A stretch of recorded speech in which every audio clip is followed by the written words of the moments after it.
नमस्कार दोस्तों, जय हिंद, वंदे मातरम। आप सभी का वेलकम, अभिनंदन है जायसवाल कोचिंग सेंटर पर, पावर्ड बाई शिक्षा ही प्रकाश है। दोस्तों, आज की वीडियो में हम बात करने वाले हैं पर्यावरण अध्ययन के अति महत्वपूर्ण टॉप 50 प्रश्न की बात करेंगे बाई जायसवाल सर। ये 50 प्रश्न बहुत ही लाजवाब होने वाले हैं, बहुत ही इंपॉर्टेंट होने वाले हैं।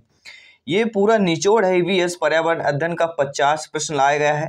सारे प्रश्न हम करेंगे, सारे प्रश्न का जो आंसर होगा डिटेल के साथ हम बात करेंगे, क्योंकि यहाँ पे कंक्लूजन बहुत ही ज़रूरी है प्रत्येक प्रश्न का। ठीक है, चलिए शुरुआत करते हैं। आई होप सभी प्यारे मित्र अच्छे तरीके से समझ गए होंगे। बाकी क्लासेज आपकी चल ही रही हैं, आई बटन पर लिंक दे दिया गया है, सारी क्लासेज ज्वाइन कीजिए। नोट्स वीडियो फाइल प्राप्त करने के लिए टेलीग्राम से जरूर जुड़ जाइएगा, लिंक आपको ऑलरेडी दे दी गई है। आइए शुरुआत करते हैं। प्रथम प्रश्न आप लोगों के स्क्रीन पर है। निम्नलिखित में से स्तनधारी प्राणी कौन से है? सही विकल्प का चुनना है। बिज्जू, जानलेवा व्हेल या कोलगो? केवल ए, केवल 1 और 2, केवल 1, 2, 3 या इनमें से कोई नहीं। देखिए, स्तनधारी प्राणी की बात करेंगे तो बिज्जू, जानलेवा व्हेल और कोलगो, ये तीनों हमारे स्तनधारी प्राणी कहलाएंगे, क्योंकि बिज्जू एक क्या है? बिजू स्तनधारी जीव है, और जानलेवा व्हेल स्तनधारी डॉल्फिन है, कोलगू में स्तनधारी है। अतः तीनों ही स्तनधारी जीव यहाँ पे कहला जाते हैं। दूसरा प्रश्न है जो स्क्रीन पर आप लोगों के दिया गया है। दूसरा प्रश्न है, चितवान राष्ट्रीय उद्यान किस देश में है? भारत में है, भूटान में है, नेपाल में है या श्रीलंका की बात करेंगे। तो चितवान राष्ट्रीय उद्यान किस देश में है? सभी कमेंट करके यहाँ बताइएगा। देखिए, चितवान राष्ट्रीय उद्यान का जब भी जिक्र होता है आपके नेपाल शहर का जिक्र हो जाता है। यहाँ पे सी ऑप्शन आप लोगों का सही हो जाएगा। चितवान राष्ट्रीय उद्यान नेपाल में है। ये 932 वर्ग किलोमीटर में पाए जाते हैं। यहाँ फिशिंग कैट, जैकाल, जंगली बिल्ली, तेंदुआ पाए जाते हैं। यहाँ स्लोथ भालुओं की विश्व की सबसे बड़ी संख्या है, जो 200 से लेकर 250 तक यहाँ पे लगभग पाई जाती है। तीसरा प्रश्न है, जलदपाड़ा राष्ट्रीय उद्यान किस प्रदेश में है? पश्चिम बंगाल, तमिलनाडु, मेघालय, मिजोरम। 4 ऑप्शन आप लोगों की स्क्रीन पर दिए गए हैं, सभी कमेंट करके बताइएगा। देखिए, जलदापाड़ा जो राष्ट्रीय उद्यान की अगर हम बात करते हैं तो यह पश्चिम बंगाल पर स्थित है। जी हाँ, जलदापाड़ा राष्ट्रीय उद्यान आपके पश्चिम बंगाल राज्य पर स्थित है। जलदापाड़ा राष्ट्रीय उद्यान को जलदापाड़ा वन्यजीव अभयारण्य भी कहते हैं। यह पश्चिम बंगाल के जलदापाईगुड़ी जिले में है और टोरसा नदी के किनारे है। यह 261.51 वर्ग किलोमीटर क्षेत्र पर जो है फैला हुआ है। चौथा प्रश्न है, ब्रह्मगिरी राष्ट्रीय उद्यान किस प्रदेश पर है? केरल पर है, कर्नाटक है, उड़ीसा या असम राज्य की बात करेंगे। साथियों, ब्रह्मगिरी राष्ट्रीय उद्यान नाम से ही हमें पता चल रहा है, इसमें कहीं ना कहीं बड़ा ही राष्ट्रीय उद्यान है और नाम में ब्रह्मगिरी राष्ट्रीय उद्यान जुड़ा हुआ है, हिंदुस्तान से जुड़ा हुआ है। जी हाँ, ब्रह्मगिरी राष्ट्रीय उद्यान का जब भी जिक्र होता है कर्नाटक राज्य आ जाता है। जी हाँ, बा से ब्रह्म, का से कर्नाटक। ब्रह्मगिरी राष्ट्रीय उद्यान कर्नाटक के कोडगू जिले में है और 181.880 या 80 वर्ग किलोमीटर क्षेत्र में फैला हुआ है। यहाँ सदाबहार वन पाए जाते हैं। यह लंबी पूंछ के मकाक, हाथी, गौर, बाघ, तेंदुआ, जंगली बिल्ली, पालतू बिल्ली का घर है। यहाँ पक्षियों के लगभग 300 प्रजातियाँ इस राष्ट्रीय उद्यान पर, नेशनल पार्क पर पाई जाती हैं। देवरीगढ़ वन्यजीव अभयारण्य किस प्रदेश में है? मध्य प्रदेश, उड़ीसा, झारखंड, छत्तीसगढ़। 4 बेहतरीन राज्य हैं, एक राज्य को चूज कीजिए, अपने स्कोर को बेहतर कीजिए, यहाँ पे 1+ स्कोर कीजिए। और ये आपकी मैराथन वीडियो है और मॉक क्वेश्चन है आप सभी के लिए। टॉप 50 में से आपके स्कोर क्या है नीचे कमेंट बॉक्स में अवश्य बताइएगा। पूरा निचोड़ लेकर आए हैं, क्योंकि ये आप काल पे तैयारी कर ली, पर्यावरण का आपका बिल्कुल बेहतरीन तैयारी हो जाएगा। देवरीगढ़ वन्यजीव अभयारण्य किस प्रदेश पर है? तो अगर हम देवरी वन्यजीव गढ़ की बात करेंगे, देवरीगढ़ वन्यजीव अभयारण्य की बात करते हैं तो यहाँ पे उड़ीसा राज्य आता है। बी ऑप्शन यहाँ पे आप लोगों का सही हो जाएगा। ठीक है, छठवां प्रश्न जो स्क्रीन पर आप लोगों को दिया गया है, क्या प्रश्न दिया गया है सभी यहाँ पे कमेंट करके बताइएगा। देखिए, प्रश्न पूछा जा रहा है कि गौतला औत्रम घाट किस प्रदेश में है?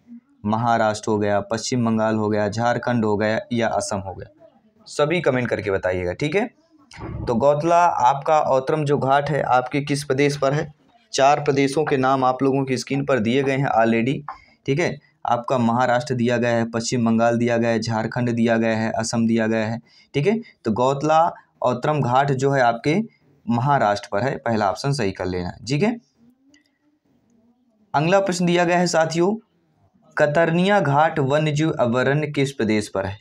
उत्तर प्रदेश, मध्य प्रदेश, कर्नाटक या बिहार की बात करें साथियों।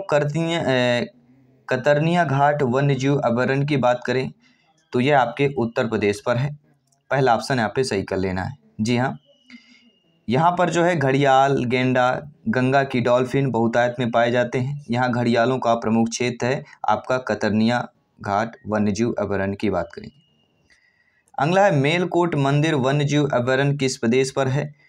तो जब भी मेलकोट का जिक्र आता है कर्नाटक राज्य आता है। जी हाँ, मेलकोट मंदिर वन्यजीव अभयारण्य आपके किस प्रदेश पर है? तो आपके कर्नाटक की बात करेंगे। जी हाँ, मेलकोट मंदिर वन्यजीव अभयारण्य कर्नाटक के मंड्या जिले में है और यह जंगली बिल्ली, तेंदुआ, मकाक, लंगूर जैसे स्तनधारियों का क्षेत्र कहलाता है। यहाँ पक्षियों की 203 से अधिक प्रजातियाँ हैं। यह लुप्त साइकस सर्किनालिस प्रजाति के लिए विशेष रूप से जाना जाता है। अगला प्रश्न है, अरालम वन्यजीव अभयारण्य किस प्रदेश में है? उड़ीसा, पंजाब, केरल, मणिपुर। जी हाँ, अरालम वन्यजीव अभयारण्य की बात करेंगे तो किस प्रदेश पर है? आप सभी लोग जानते हैं, हम बात करेंगे केरल। जी हाँ, अरालम वन्यजीव अभयारण्य नाम से ही पता चलता है कि केरल की जो भाषा है उस नाम का यहाँ पे जिक्र भी हुआ है। ठीक है, तो सी वाला ऑप्शन हमारा सही हो जाएगा। और अरालम वन्यजीव अभयारण्य की बात करें तो केरल के उत्तर में यह पाया जाता है। यहाँ पेड़ों और जीवों के लिए प्रमुख क्षेत्र है। हाथी, गौर, सांबर, हिरण आदि यहाँ के क्षेत्र हैं, ये जीव पाए जाते हैं। साइयोक राष्ट्रीय उद्यान किस देश में है? दक्षिण कोरिया, म्यांमार, चीन, थाईलैंड। देखिए, जब भी साइयोक राष्ट्रीय उद्यान का हम बात करते हैं किस देश पर है तो आप सभी जानते हैं थाईलैंड। जी हाँ, साइयोक राष्ट्रीय उद्यान आपके किस देश में है? थाईलैंड देश में है। डी ऑप्शन को सही कर लेना है। ठीक है, और यहाँ पे थाईलैंड में साइयोक राष्ट्रीय उद्यान थाईलैंड के कहाँ पर है? कंचनबुरी राज्य पर है। अनेक पर्वत, झरने, गुफाएं हैं। अनेक हाथी, बाघ, जंगली सुअर, शेरों आदि जानवर यहाँ पर आपके साइयोक राष्ट्रीय उद्यान जो कि थाईलैंड के कंचनबुरी राज्य पर है स्थित पाए जाते हैं। अगला है गजनेर वन्यजीव अभयारण्य किस प्रदेश में है साथियों? तो गजनेर वन्यजीव अभयारण्य की जब भी बात करते हैं तो आपका राजस्थान आता है। जी हाँ, गा से गजनेर, रा से राजस्थान। गजनेर वन्यजीव अभयारण्य कहाँ पर है? आपके राजस्थान राज्य पर स्थित है और यह राजस्थान राज्य का प्रमुख वन्यजीव अभयारण्य कहलाता है। यहाँ पर हिरण, नीलगाय, जंगली लोमड़ी और वाइल्ड बोर काफ़ी मात्रा में पाए जाते हैं। अगला प्रश्न है साथियों, कतरनिया घाट वन्यजीव अभयारण्य किस प्रदेश में है? उत्तर, मध्य, कर्नाटक या बिहार राज्य की बात करेंगे। देखिए, जब भी कतरनिया घाट वन्यजीव, शायद यह दोबारा नाम आएगा, इसका नाम हमने पहले सुन भी लिया है प्रश्न पर। तो कतरनिया घाट वन्यजीव अभयारण्य किस प्रदेश पर है? आपके उत्तर प्रदेश पर है। ठीक है, आइए बात करेंगे अगले प्रश्न की। अगला प्रश्न बहुत ही अच्छा प्रश्न है, उदयपुर वन्यजीव अभयारण्य किस प्रदेश पर है? राजस्थान, झारखंड, बिहार या उड़ीसा की बात करेंगे। साथियों, उदयपुर वन्यजीव अभयारण्य का जिक्र होता है तो बिहार राज्य नाम यहाँ पे सर्वोपरि आता है, क्योंकि उदयपुर जो नाम है ये बिहार राज्य से जुड़ा हुआ है, सभी परिचित है। यहाँ पे सी ऑप्शन को सही कर लेना है। तो उदयपुर वन्यजीव अभयारण्य बिहार के कहाँ पर है? पश्चिमी चंपारण जिले में है और 8.474 वर्ग किलोमीटर क्षेत्र में फैला हुआ है। यहाँ जलीय पक्षियों के अनेक जो है प्रजातियाँ यहाँ पर पाई जाती हैं। अगला है घुघवा जीवाश्म पार्क किस प्रदेश में है? मध्य प्रदेश, राजस्थान, उत्तर प्रदेश, गुजरात की बात करेंगे। देखिए, घुघवा जीवाश्म पार्क का जब भी जिक्र होता है मध्य प्रदेश का नाम सर्वोपरि आता है, जो भारत का क्या कहला जाता है? भारत का दिल कहा जाता है। जी हाँ, मध्य प्रदेश नाम से ही पूरे भारत का मध्य में बसा हुआ यह राज्य है। ठीक है, मध्य में राज्य है इसलिए इसका नाम मध्य प्रदेश पड़ गया और इसका कैपिटल भोपाल है। तो घुघवा जीवाश्म पार्क का जिक्र होता है तो मध्य प्रदेश का नाम आता है। और आपका भी होगा कि मध्य प्रदेश में कहाँ पर है? तो घुघवा जीवाश्म पार्क मध्य प्रदेश के सायपुरा में है और इसे 1983 में राष्ट्रीय उद्यान घोषित किया गया था और इसकी स्थापना 1970 में डॉक्टर धर्मेंद्र प्रसाद ने की थी। अगला प्रश्न है, बंद ए अमीर राष्ट्रीय उद्यान किस देश में है? नाम से पता चल रहा है कहीं उर्दू नाम है या कुछ ऐसा नाम है। तो बंद ए अमीर राष्ट्रीय उद्यान की जब जिक्र होता है तो अफगानिस्तान देश यहाँ पे नाम सर्वोपरि आ जाता है। ठीक है, अफगानिस्तान के बमियान जिले पर स्थित है। यह प्राकृतिक बांधों द्वारा बनाई गई 6 गहरी नीली झील, यहाँ पर हर साल हजारों यात्री आते हैं। ये आप बोलेंगे ये इंटरनेशनल लेवल पे हम प्रश्न क्यों कर रहे हैं। ये सारे IAS, IPS, RRB, NTPC या हाई लेवल SSC बैंक वगैरह में भी पूछे जाते हैं। तो इन प्रश्नों को भी यहाँ पे कंबाइन किया गया है। हाई लेवल की तैयारी चल रही, क्योंकि ये पूरा निचोड़ आपको 50 क्वेश्चंस का मिल रहा है। खाद्य श्रृंखला में सबसे ज़्यादा संख्या किसकी होती है? उत्पादक की, प्राथमिक उपभोक्ता की, द्वितीयक उपभोक्ता की, अपघटक की। वो सारे टॉपिक को हमने कंबाइन किया जो ज़्यादातर प्रश्न पूछे जाते हैं। 1 या 2 प्रश्न, कभी कभी 3-3 प्रश्न आ जाते हैं। तो सारे टॉपिक को, वो महत्वपूर्ण टॉपिक को जो लगभग हर एग्जाम में पूछे जाते हैं आपके, तो उन सारे प्रश्नों को कंबाइन किया गया, उन सारे टॉपिक के प्रश्नों को कंबाइन किया गया है। तो खाद्य श्रृंखला में सबसे ज़्यादा संख्या किसकी होती है? सभी जानते हैं, अपघटक की होती है। क्या होती है? खाद्य श्रृंखला में सबसे पहले उत्पादक होता है, इसके बाद प्राथमिक उपभोक्ता। उत्पादक में हरे पेड़ पौधे पत्ते होते हैं। प्राथमिक उपभोक्ता में जो पेड़ पौधे पत्ती खाते हैं, जैसे हिरण हो गया, हाथी हो गया, तिलजड्डा हो गया। द्वितीय उपभोक्ता ये होते हैं जो हाथी, हिरण, तिलजड्डा को खाते हैं, जैसे मेढक। मेढक क्या हो जाता है? द्वितीय उपभोक्ता में आ जाता है। फिर आता है अपघटक। ठीक है, तो सबसे ज़्यादा संख्या अपघटकों की होती है। अगला प्रश्न है 17वां प्रश्न है, जो आप लोगों की स्क्रीन पर दिया गया है। प्रश्न है कि पर्यावरणीय सुरक्षा अधिनियम कब पारित हुआ? 1985, 86, 87, 88। लक्ष्य आपके दिए गए हैं। अंक आपने पढ़ा होगा 5, 6, 7, 8 गिनती तो जरूर पढ़ी होगी, बच्चों को आपने जरूर पढ़ाई होगी, बचपन में आपने जरूर पढ़ी होगी। तो पर्यावरणीय सुरक्षा अधिनियम कब पारित हुआ? सभी जानते हैं, जब भी पर्यावरणीय सुरक्षा अधिनियम की बात करते हैं 1986 का बिल्ला नंबर आ जाता है, सी लिया जाती है, सन 1986 की बात करेंगे। साथियों, ये भारतीय संविधान के अनुच्छेद 253 पे आधारित है। आपका पर्यावरणीय सुरक्षा अधिनियम, पर्यावरण की सुरक्षा का जिक्र होता है। 1986 जो सन है वह इसका नाम सर्वोपरि आ जाता है। विश्व का सबसे बड़ा सदाबहार वन कौन सा है? सुंदर वन है, पिछवाराम है, आपका भीतरकनिका है, या इनमें से कोई नहीं। तो विश्व का सबसे बड़ा जो सदाबहार वन कहलाता है वह कहलाता है सुंदर वन। सभी परिचित होंगे इस नाम से। ठीक है, चलिए पहला ऑप्शन सही कर लेना है। आइए बात कर लेते हैं अगले प्रश्न की। और सदाबहार वन जो है यूनेस्को में विश्व धरोहर में शामिल भी है। यहाँ लगभग 260 से अधिक पक्षियों की प्रजातियां पाई जाती हैं। सुंदर वन की बात करेंगे। अगला दुधवा राष्ट्रीय उद्यान किस प्रदेश में है? मध्य प्रदेश, उत्तर प्रदेश, उत्तराखंड या बिहार राज्य की बात करेंगे। आप सभी परिचित होंगे दुधवा राष्ट्रीय उद्यान। सबसे ज़्यादा दूध उत्पादन की बात करें, ठीक है, तो दुधवा राष्ट्रीय उद्यान के अगर जब भी जिक्र होता है तो उत्तर प्रदेश नाम यहाँ पे कर लेना है, बी ऑप्शन यहाँ पे सही कर लेना है। ठीक है, और यह लगभग भारत नेपाल सीमा पर लखीमपुर खीरी में लगभग आसपास वहाँ पे दुधवा राष्ट्रीय उद्यान है। इसकी स्थापना 1977 में हुई थी। यह मुख्य रूप से बाघ, तेंदुआ, चीतल, सांबर आदि का क्षेत्र कहलाता है। सभी कमेंट कीजिएगा, सभी प्यारे प्यारे भाइयों की प्यारी प्यारी बहनें जिनका सपना है गवर्नमेंट एग्जाम को फतेह करना, सिलेक्शन को 101% पक्का करना, सभी कमेंट कीजिएगा। सभी मित्रों को जय हिंद, वंदे मातरम, एग्जाम फतेह करना है।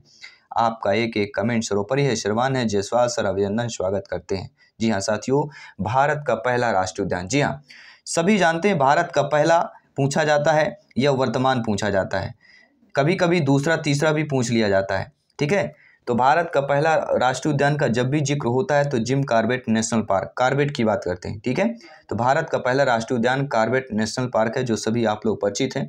ठीक है, दर्राह राष्ट्रीय उद्यान किस प्रदेश पर है साथियों? महाराष्ट्र, उड़ीसा, राजस्थान, पंजाब। 4 बेहतरीन ऑप्शन दिए गए हैं। देखिए, जब भी दर्राह राष्ट्रीय उद्यान का जिक्र होता है तो राजस्थान का नाम सर्वोपरि आ जाता है। जी हाँ, दर्राह राष्ट्रीय उद्यान राजस्थान राज्य पर है।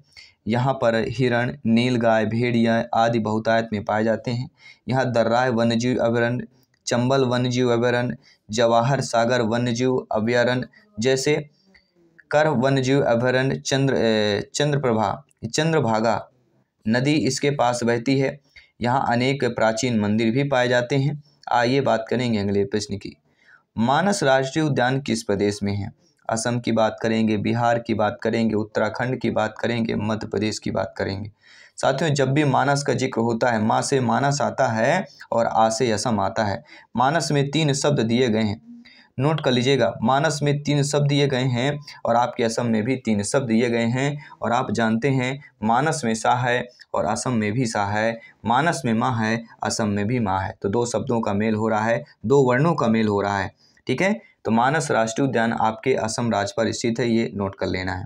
और यहाँ पर टाइगर रिजर्व, एलिफेंट रिजर्व, वन्यजीव अभयारण्य भी साथ में रिजर्व है। यह आपके यूनेस्को के विश्व धरोहर में आपका शामिल भी है, मानस वन्यजीव अभयारण्य। अगला प्रश्न है, दिया गया प्रश्न साथियों, राजबाड़ी राष्ट्रीय उद्यान किस प्रदेश पर है? मध्य प्रदेश, नागालैंड, उड़ीसा, त्रिपुरा की बात करेंगे। अगर आपको पता है जरूर कमेंट कीजिए। जी हाँ, देखिए राजबाड़ी राष्ट्रीय उद्यान का जब भी जिक्र होता है त्रिपुरा नाम यहाँ पे सर्वोपरि आ जाता है।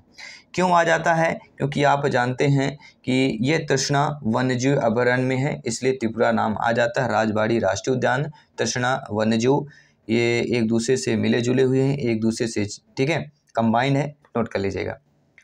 साथियों, हकबो राजी राष्ट्रीय उद्यान के लिए प्रसिद्ध हकबो राजी किन 3 देशों में है?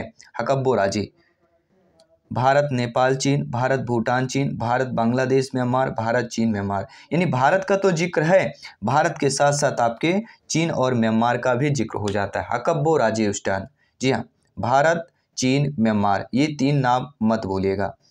अगला प्रश्न है, 25वां प्रश्न है, निम्नलिखित में से क्या जैव विविधता हॉट स्पॉट है? थार की बात करेंगे, पश्चिम घाट की बात करेंगे, पूर्वी घाट की बात करेंगे, अरावली पर्वत की बात करेंगे। तो निम्नलिखित में से जैव विविधता हॉट स्पॉट का जब जिक्र ही होता है तो पश्चिमी घाट नाम सर्वोपरि आता है। कई बार जिक्र कर चुके हैं। जी हाँ, जैव विविधता का जब भी जिक्र होता है पश्चिमी घाट नाम सर्वोपरि आ जाता है, क्योंकि आप जानते हैं यहाँ पर अनेक वनस्पतियाँ, जीवों के अनेक खासतौर पर लुप्त होती प्रजातियाँ पाई जाती हैं। इसका विचार नॉर्मन मायर्स ने 1988 में दिया था। भारत में पूर्वी हिमालय, पश्चिमी घाट मुख्य रूप से इस तरह के क्षेत्र कहलाते हैं, जिसे हम क्या कहते हैं, ठीक है, हॉट स्पॉट क्षेत्र की बात करेंगे, जैव विविधता की बात करेंगे।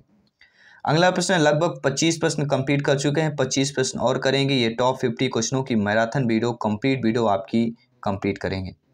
भारत का पहला राष्ट्रीय उद्यान हम जिक्र कर चुके हैं, कॉर्बेट की बात करेंगे, जिम कॉर्बेट नेशनल पार्क की बात करेंगे। आइए बात करेंगे अगले प्रश्न की।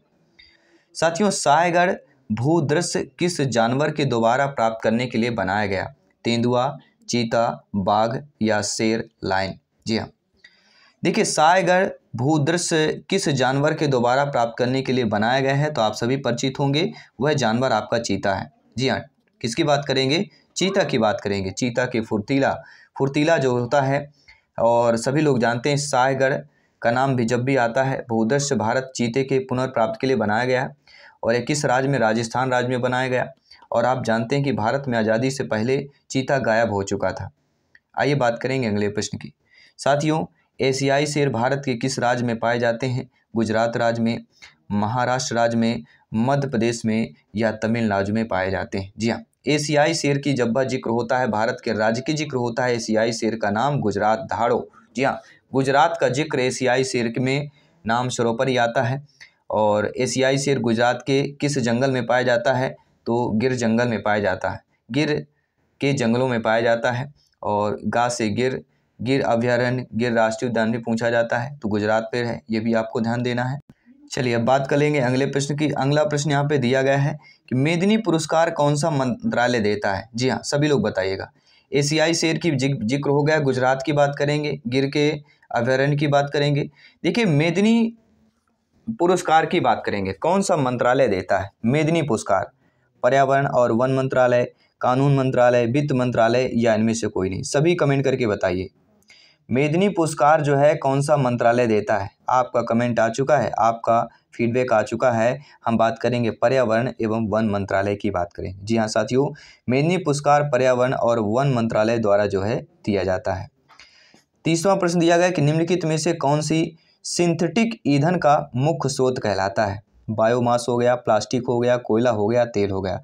ये 30 प्रश्न है और इसके बाद हम 20 प्रश्न और करेंगे। ठीक है, 50 क्वेश्चनों का यह मैराथन क्लास है, मैराथन वीडियो है, पूरा पर्यावरण ईवीएस का आपका निचोड़ है। कौन सी सिंथेटिक ईंधन का मुख्य स्रोत है? हम बात करेंगे कोयला। उन सारे प्रश्नों को कंबाइन किया गया है जो संभावित प्रश्न है आपके एग्जाम के लिए। निम्नलिखित में से क्या वन्यजीव व्यापार निगरानी नेटवर्क है? जी हाँ, वन्यजीव व्यापार निगरानी नेटवर्क। ये नाम थोड़ा सा सुन लीजिएगा, पढ़ लीजिएगा, अपने कानों के सुन लीजिएगा, अपने माइंड के मेमोरी पर यहाँ पे सेव कर लीजिएगा। जी हाँ, इंटरनल पर सेव कर लेना है। तो वन्यजीव व्यापार निगरानी जो नेटवर्क कहलाता है वह कहलाता है ट्रैफिक। ट्रैफिक एक वन्यजीव व्यापार निगरानी नेटवर्क है। इसकी स्थापना 1976 में की गई और इसका मुख्यालय न्यूयॉर्क में है। प्रश्न आ सकता है कि ट्रैफिक वन्यजीव व्यापार निगरानी जो नेटवर्क है इसकी स्थापना कब हुई? 1976 में हुई और इसका मुख्यालय कहाँ पर है? तो आपके न्यूयॉर्क पर इसका मुख्यालय है। अगला, भारत में निम्नलिखित राष्ट्रीय उद्यानों में से कौन सा व्हाइट विंग डॉग का अंतिम घर भी है? सलीम अली राष्ट्रीय उद्यान जम्मू कश्मीर में है, नामेरी राष्ट्रीय उद्यान असम में है, घाना राष्ट्रीय उद्यान राजस्थान में है, सुल्तानपुर राष्ट्रीय उद्यान हरियाणा पर है। तो भारत के निम्नलिखित राष्ट्रीय उद्यानों में से कौन सा व्हाइट विंग्ड डक का अंतिम घर है? और वह आपका नामेरी राष्ट्रीय उद्यान असम का बात करेंगे, असम राज्य की बात करेंगे। नामेरी राष्ट्रीय उद्यान असम में है, जो असम में सोनितपुर जिले में है और यह हिमालय पर्वत के गिरिपीठ में है। अगला प्रश्न है जो कोड वर्ड में रहेगा। इस प्रश्न के ईवीएस में 2-3 प्रश्न अवश्य पूछे जाते हैं। राष्ट्रीय बाघ संरक्षण प्राधिकरण बाघ संरक्षण सुनिश्चित करने के लिए कानूनी समर्थन के साथ एक वैधानिक प्राधिकरण है। प्रोजेक्ट टाइगर का कोई वैधानिक दर्जा नहीं है। कौन सा कथन सत्य है? देखिए, दोनों कथन सत्य दिए गए। राष्ट्रीय बाघ संरक्षण प्राधिकरण बाघ संरक्षण सुनिश्चित करने के लिए कानूनी समर्थन के साथ एक वैधानिक प्राधिकरण भी है, साथ ही साथ प्रोजेक्ट टाइगर का कोई वैधानिक दर्जा नहीं है यहाँ पे। ठीक है, तो दोनों हमारे कथन सही दिए गए हैं। आइए बात करेंगे अगले प्रश्न की। अगला, मॉन्ट्रियल प्रोटोकॉल के हस्ताक्षर को मानने के लिए निम्न में से दिन में कौन सा मनाया जाता है? विश्व पर्यावरण दिवस मनाया जाता है, विश्व ओजोन दिवस, विश्व वन्यजीव दिवस, इनमें से कोई नहीं। ठीक है, तो यहाँ पे दिन दिया गया है। अब यहाँ पे दिन का नाम नहीं दिया गया है। तो मॉन्ट्रियल प्रोटोकॉल के हस्ताक्षर का जिक्र होता है तो एक ही नाम आता है, वह है ओजोन दिवस। और ओजोन दिवस कब मनाया जाता है? सभी परिचित होंगे, 16 सितंबर। जी हाँ, विश्व ओजोन दिवस 16 सितंबर को हर साल मनाया जाता है। मॉन्ट्रियल प्रोटोकॉल की बात करेंगे। जल उपयोग दक्षता की सही परिभाषा क्या है? कि वर्षा जल के समुचित प्रबंधन द्वारा भूजल स्तर को बढ़ाना, अधिकतम फसल क्षेत्रों में सिंचाई सुविधाओं को बनाना, वाष्पीकरण और अफवाह या उप सतह जल निकासी से पानी को बचाना, पीने के प्रयोजनों के लिए पानी के निकास को स्वच्छ और प्रयोग करने के लिए योग्य बनाना। तो साथियों, जल उपयोग दक्षता की सही जो परिभाषा है वह वाष्पीकरण और अफवाह या उप सतह जल निकासी से पानी बचाना। सी ऑप्शन यहाँ पे सही हो जाएगा, क्योंकि आप जानते हैं वाष्पीकरण और अफवाह या उप सतह जल निकासी से पानी बचाना ही जल दक्षता कहलाता है। और नेशनल जल मिशन का एक उद्देश्य है जल दक्षता को 20% अधिक करना है। कितने प्रतिशत करना है? 20% अधिक करना है। अगला, ज्ञान भारती रिजर्व किस प्रदेश पे है? आपके उत्तर प्रदेश, आपके कर्नाटक, आपके महाराष्ट्र, आपके गुजरात या हमारे उत्तर प्रदेश, कर्नाटक, महाराष्ट्र, गुजरात पर? तो ज्ञान भारती रिजर्व किस प्रदेश में है? सभी कमेंट कीजिएगा। हम बात करेंगे गा से ज्ञान और गा से गुजरात, ज्ञा से ज्ञानी और गा से गुजरात राज्य। तो ज्ञान भारती रिजर्व किस प्रदेश में है? गुजरात प्रदेश की बात करेंगे। अगला प्रश्न, वे 3 प्रश्न आप लोगों के स्क्रीन पर है। साथियों, नारायण सरोवर अभ्यारण्य का जब भी जिक्र होता है आपके मध्य प्रदेश, महाराष्ट्र, उत्तर प्रदेश, गुजरात राज्य की बात करते हैं, प्रदेश की बात करते हैं। देखिए, नारायण सरोवर अभ्यारण्य की अगर बात करें किस प्रदेश में है तो ये भी आपके गुजरात प्रदेश में है। जी हाँ, नारायण सरोवर अभ्यारण्य गुजरात के कच्छ जिले के लखपत तालुका में है। यहाँ मुख्य रूप से चिंकारा पाए जाने के कारण इसे नारायण सरोवर चिंकारा अभ्यारण्य भी कहते हैं। और यहाँ पर पक्षियों के लगभग 184 प्रजातियों से अधिक प्रजातियाँ जो है लगभग पाई जाती हैं। ग्लोबल 200 क्या है दोस्तों? शायद आपने नाम सुना होगा, ग्लोबल 200। तो फोर्ब्स द्वारा जारी दुनिया की 200 बड़ी कंपनियों की लिस्ट है। यूनेस्को द्वारा जारी 200 विश्व धरोहरों की लिस्ट है, या विश्व के 200 महत्वपूर्ण शहर है, या WWF द्वारा संरक्षण के लिए आपके तय किए गए 200 इको रीजन की लिस्ट है। देखिए, ग्लोब 200 या ग्लोब 200 जो साथियों यह है जो WWF world wild life fund द्वारा संरक्षण के लिए तय किए गए 200 इको रीजन की एक लिस्ट है। क्या है? 200 इको रीजन की एक लिस्ट है। किसके द्वारा? WWF के द्वारा की गई है। वाशिंगटन सम्मेलन किससे संबंधित है? कीटनाशक से, खतरे में प्रजातियां से, ओजोन के संरक्षण से, या इनमें से कोई नहीं। देखिए, जब भी वाशिंगटन सम्मेलन का जिक्र होता है, वाशिंगटन सम्मेलन जो संबंधित होता है खतरे में प्रजातियों से संबंधित है। भी ऑप्शन यहाँ पे सही कर लेना है, सभी कमेंट कीजिएगा।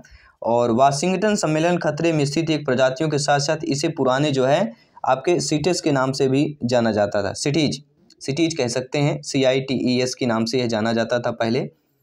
अगला प्रश्न है, निम्नलिखित में कौन सी ग्रीन हाउस गैसें गंदे पानी से बनती हैं? मीथेन, CFC, HCFC, जलवाष्प। ये सारे आपके ग्रीन हाउस गैसें हैं, लेकिन ऐसे ग्रीन हाउस गैस का नाम बताइए जो गंदे पानी से बनती है, वह हम बात करेंगे। सभी लोग बताइएगा। CH4 क्या हम सही कर रहे हैं? मीथेन की जिक्र कर रहे हैं, क्या हम सही कर रहे हैं? CH4 पहला ऑप्शन यहाँ पे सही कर लेना है। लगभग 40 प्रश्न साथियों कंप्लीट कर चुके हैं, 10 प्रश्न और करेंगे। 50 क्वेश्चनों की मैराथन वीडियो को कंप्लीट करेंगे। राष्ट्रीय हरित कोर का उद्देश्य क्या होता है? युवाओं को पर्यावरण और पारिस्थितिकी के बारे में बताना, पर्यावरणीय कानून बनाना, पर्यावरणीय संरक्षण या उपरोक्त सभी की बात करेंगे। साथियों, राष्ट्रीय हरित कोर का उद्देश्य यह है कि युवाओं को पर्यावरण और पारिस्थितिकी अर्थात इकोसिस्टम के बारे में बताना है। पहला ऑप्शन यहाँ पे सही कर लेना है। और राष्ट्रीय हरित कोर का उद्देश्य युवाओं को पर्यावरण और पारिस्थितिकी के बारे में बताना है, इकोसिस्टम के बारे में बताना है। ये आपको ध्यान देना है। अगला प्रश्न स्क्रीन पर है। साथियों, निम्नलिखित पदार्थों में से यदि सबकी समान मात्रा मिलाई जाए तो सर्वाधिक कार्बन डाइऑक्साइड का उत्सर्जन कौन सा पदार्थ करेगा? प्राकृतिक गैस, केरोसिन, गैसोलीन या प्रोपीन की बात करेंगे। देखिए साथियों, जब सब समान मात्रा में मिलाना है और सर्वाधिक कार्बन डाइऑक्साइड का उत्सर्जन है तो वह पदार्थ आपका और कोई नहीं से केरोसिन हो जाएगा। जी हाँ, केरोसिन कार्बन डाइऑक्साइड का बहुत उत्सर्जन करता है। सबसे ज़्यादा कार्बन डाइऑक्साइड का उत्सर्जन केरोसिन करता है, अर्थात मिट्टी का तेल। ठीक है, हमारे घरों में जो मिलता है, मर्यादित जो दुकान होती है जिससे हम ठीक है। अगला प्रश्न है, फास्ट फूड से निपटने के लिए किस देश में आंदोलन चला है? इटली में, जर्मनी में, फ्रांस में, जापान में। जी हाँ, फास्ट फूड से निपटने के लिए इस देश पर आंदोलन चला था, वह आपकी इटली है। इटली सांभर खाते हैं ना बहुत से ज़्यादातर केरल की बात करेंगे। इटली फेमस है, वो उस राज्य का भोजन या कह सकते हैं वह ब्रेकफास्ट में। तो फास्ट फूड से निपटने के लिए जो इटली में जो है आंदोलन चला था, ये भी ध्यान देना है। और फास्ट फूड स्वास्थ्य के लिए यह हानिकारक होता है। आपका फास्ट फूड जो होते हैं वह स्वास्थ्य के लिए हानिकारक होते हैं। सिटीज किस वैश्विक मुद्दे से संबंधित है? पर्यावरणीय संरक्षण, इंफॉर्मेशन टेक्नोलॉजी, जर्नलिज्म या इनमें से कोई नहीं। हम पिछले क्वेश्चन पे बता चुके हैं, इसलिए डिटेल के साथ हम बात करते हैं ताकि आने वाले प्रश्न आप आसानी से अटेंड कर सकें। तो सिटीज किस वैश्विक मुद्दे से संबंधित है? तो पर्यावरण संरक्षण से संबंधित हो जाएगा। पहला ऑप्शन सही हो जाएगा। जी हाँ, सिटीज पर्यावरण संरक्षण से संबंधित एक वैश्विक एक समझौता है। अगला, निम्नलिखित में से क्या जलवायु परिवर्तन पर एक्शन प्लान का हिस्सा नहीं है? नेगेटिव नकारात्मक प्रश्न ध्यानपूर्वक समझिएगा। राष्ट्रीय जल मिशन, प्रदूषण नियंत्रण के लिए राष्ट्रीय मिशन। देखिए साथियों, राष्ट्रीय जल मिशन के अगर जिक्र होता है तो ये जलवायु परिवर्तन के एक्शन प्लान का हिस्सा है, लेकिन प्रदूषक नियंत्रण के लिए राष्ट्रीय मिशन बनाना ये आपका जलवायु परिवर्तन का एक्शन प्लान नहीं होगा। और बाकी सतत कृषि के लिए राष्ट्रीय मिशन, बिल्कुल सही बात है। सतत आवास के लिए राष्ट्रीय मिशन ये किया जा सकता है। यहाँ पे हमारा बी ऑप्शन जो है नेगेटिव दिया है अकॉर्डिंग टू क्वेश्चन। क्यों दिया गया है? क्योंकि प्रदूषण नियंत्रण के लिए राष्ट्रीय मिशन जो है, प्रदूषण नियंत्रण के लिए मिशन जलवायु परिवर्तन पर एक्शन प्लान का एक हिस्सा नहीं होता है। अगला प्रश्न है, 5 प्रश्न और बचे हुए हैं। राष्ट्रीय हरित प्राधिकरण अर्थात NGT के पहले अध्यक्ष कौन थे? Justice AE Naidu, justice Lokeshwar Singh, justice Markandey Katju, इनमें से कोई नहीं। अगर आपको पता है जरूर फटाफट कमेंट कीजिए। जयसवाल सर आप सभी के कमेंट का, आप सभी के फीडबैक का अभिनंदन स्वागत करते हैं। नीचे कमेंट बॉक्स बना हुआ है, फटाफट कमेंट कीजिए। साथियों, राष्ट्रीय हरित प्राधिकरण अर्थात NGT के जो पहले अध्यक्ष कहलाते हैं जस्टिस लोकेश्वर सिंह की बात करेंगे। और इसी में अगर वर्तमान अगर पूछा जाए NGT के वर्तमान अध्यक्ष कौन है, तो साथियों NGT की स्थापना 2010 में हुई थी। कब हुई थी? 2010 में। और इसके पहले अध्यक्ष जस्टिस लोकेश्वर सिंह थे। और सेवानिवृत्त न्यायमूर्ति आदर्श कुमार गोयल वर्तमान अध्यक्ष हैं आपके NGT के। अन्य न्यायिक सदस्य उच्च न्यायालयों के सेवानिवृत्त न्यायाधीश होते हैं। यहाँ पे कुमार गोयल की बात करेंगे। आइए बात करेंगे अगले प्रश्न की। साइबेरियन सारस किस नेशनल पार्क में आता है? आपके Keoladeo national park, Manas national park, Dudhwa national park या जिम कॉर्बेट नेशनल पार्क की बात करेंगे। साथियों, साइबेरियन सारस किस नेशनल पार्क में आता है? तो ये आपके केवलादेव नेशनल पार्क में आता है। जी हाँ, जब भी साइबेरियन सारस का जिक्र होता है केवलादेव नेशनल पार्क का नाम आ ही जाता है, अपने आप आ जाता है, अपने आप मुख में आ जाएगा। जी हाँ, साइबेरियन सारस एक खतरे की प्रजाति है, खतरे में आने वाली प्रजाति है। यह भारत के केवलादेव नेशनल पार्क में आती है। और केवलादेव नेशनल पार्क राजस्थान राज्य पर है। इसका क्षेत्रफल लगभग 28.73 वर्ग किलोमीटर है और इसकी स्थापना 1982 में हुई थी। यह यूनेस्को द्वारा जो है विश्व धरोहर में घोषित भी किया गया है। अगला प्रश्न है, निम्नलिखित में से कौन सा कथन गलत दिया गया है? कि फोटो केमिकल धुंध में हमेशा ओजोन होता है, बिल्कुल सही बात है। कार्बन मोनोऑक्साइड का जहरीला प्रभाव ऑक्सीजन की तुलना में हीमोग्लोबिन के लिए अधिक से अधिक आकर्षक है, ये भी सही बात है। लीड ऑटोमोबाइल निकास का सबसे खतरनाक धातु प्रदूषक है। ये तीनों कथन हमारे सही दिए गए हैं, अर्थात जो डी दिया गया है इनमें से कोई नहीं सही हो जाएगा, ठीक है, क्योंकि हमारे कथन तीनों सही दिए गए हैं। शेर की पूंछ वाला मकाक किस वन्य जीव रिजर्व में पाया जाता है? नीलगिरी वन्य जीव रिजर्व में, दिहांग दिबांग, नोकर रेक या इनमें से कोई नहीं। देखिए शेर की पूंछ वाला मकाक, ये थोड़ा अटपटा है नाम, आपको लगा होगा। शेर की पूंछ वाला एक कहानी जैसे लग रहा होगा, ठीक है, एक मजाकिया अंदाज में लग रहा होगा। तो शेर की पूंछ वाला मकाक जो है किस वन्य जीव रिजर्व में पाया जाता है? नीलगिरी वन्य जीव रिजर्व में पाया जाता है, ठीक है। जब भी शेर की पूंछ वाला मकाक का जिक्र होगा तो पश्चिमी घाटों में पाया जाता है, और पश्चिमी घाट में नीलगिरी की पहाड़ियों में पाया जाता है, जो कि एक दुर्लभ प्रजाति भी पाई जाती है। शेर की मूंछ वाला मकाक क्या है? एक दुर्लभ प्रजाति है, ध्यान दीजिएगा। 50वां प्रश्न है, रेड डाटा बुक जो है किन खतरों में स्थित प्राणियों की लिस्ट है? जानवर, पेड़ और फुंगे। केवल एक, दो, केवल दो या तीनों। देखिए रेड डाटा बुक में जिक्र होता है तो सभी लोग जानते हैं, जो संकटग्रस्त प्रजातियां होती हैं, जो लुप्त प्रजातियां होती हैं, उनका यहाँ पे जिक्र होता है रेड डाटा बुक में, ठीक है। तो यहाँ पे जो डी ऑप्शन दिया गया है, ये तीनों जो है रेड डाटा बुक खतरे में स्थित प्राणियों की लिस्ट है, ठीक है। हर रेड डाटा बुक में जानवर या वृक्ष अथवा फुंगी की लिस्ट होती है जो खतरे में होती है। तो ये रहे टॉप 50 क्वेश्चंस जो बहुत ही कम समय में हमने कंप्लीट किया by Jaiswal sir. I hope सभी प्यारे मित्र ने अच्छे तरीके से समझा होगा, फीडबैक भी बेहतरीन होगा। बाकी क्लासेस चल रही हैं, बेहतरीन तैयारी कीजिए, तैयारी को बेहतरीन कीजिए और सिलेक्शन 100% यहाँ पे पक्का कीजिए, क्योंकि तैयारी करेंगे, अभ्यास करेंगे, मेहनत करेंगे तभी सिलेक्शन पाएंगे। मैं आपके साथ जयसवाल सर जल्द मिलता हूँ आपकी अगली क्लास पर। सभी मित्रों को जय हिंद, वंदे मातरम, धन्यवाद सभी का।